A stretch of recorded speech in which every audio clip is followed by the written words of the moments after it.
এই যে কদিন বাকি আছে আর পুজোর। পুজো তো এসেই গেল, পুজোর সাজগোজটা তো এবার করে নিতে হবে নাকি?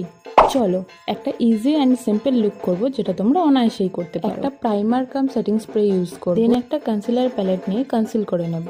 প্যান্ডেলের লাইনে দাঁড়িয়ে যদি মেকআপ না গলাতে চাও তাহলে একদম হেভি বেস করো না কিন্তু।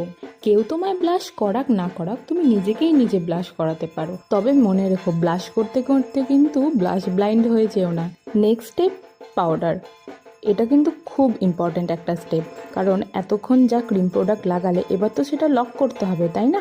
আই মেকআপ আমি একদম সিম্পল রেখেছি, অফ ক্যামেরায় জাস্ট একটা উইং লাইনার পরে নিয়েছি। এই লুকে আমি লিপটাকে হাইলাইট রেখেছি, তার জন্য মার্সের ওজি লিপ লাইনার অ্যান্ড জুডিওর একটা লিপস্টিক।